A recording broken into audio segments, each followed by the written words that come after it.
A great example of an evangelistic conversation can be found in Acts 17.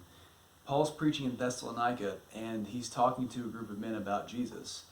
And the words the Bible uses to describe Paul's conversation with them is he reasoned and explained that Jesus was the Christ. He demonstrated those things in his conversation.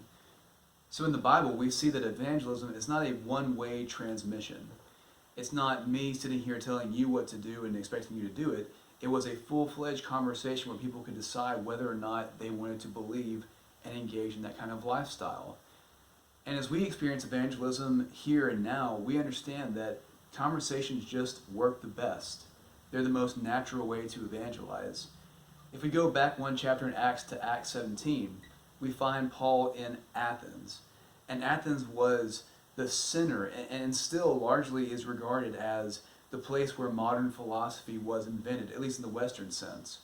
So Paul's in Athens and he's hanging out with a bunch of philosophers and people who were educated and they had lofty speech. And instead of appealing to those things, what Paul does is he looks around and sees all of these statues and all of these monuments to gods, and he sees one that's titled "To the Unknown God." And so when he gets a chance to talk to a bunch of these well-educated philosophers, that's what he goes in on. He has a conversation that appeals to the human interest in what they both have in common. He says, I see that you are very religious. And to the point where you even have a statue and a monument that says, to the unknown God. And he says, this is the God that I want you to know about. So it's a conversation. And at the end of that speech that he gives people a chance to either decide, I would like to engage in this, or I would not like to. And the Bible says in Acts 17 that most people made fun of him. Most people looked and said, resurrection from the dead, what are you talking about? But some people said, we will hear you again on this matter. And that's what we're looking for. These evangelistic conversations that we have. We're not looking to win everyone because we know that most people more than likely will choose not to accept those things. They didn't in Jesus' lifetime.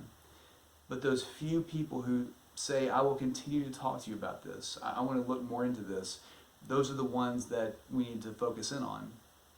And so here's some practical ways and things we can do to make evangelism more of a conversation. Number one, ask sincere, open-ended questions. People appreciate when they can talk about themselves. So if you ask them questions about themselves regarding religion, have you ever been to a church before? What experiences did you have at church? What do you personally believe? That's a good conversation starter. Number two, do not trap them in their words. That's what we talked about in this last video. We're not salesmen. We're not looking to manipulate a conversation. We're looking to sincerely understand someone. So if you're having a conversation and you do see a contradiction, it's fine to bring that up, but don't use it as an aha gotcha moment. Use it as a sincere trying to understand where they're coming from and see if there's a disconnect somewhere from the gospel. And number three, be transparent. When you're talking to someone and you don't know something or you feel like you've contradicted yourself, it's okay to be transparent. It's okay to say, I don't know, well, maybe you're right, maybe I didn't think that all the way through. And that will go a long way when people look to come back to you to talk more about it. They know that they can trust you. You're not trying to pull any tricks on them.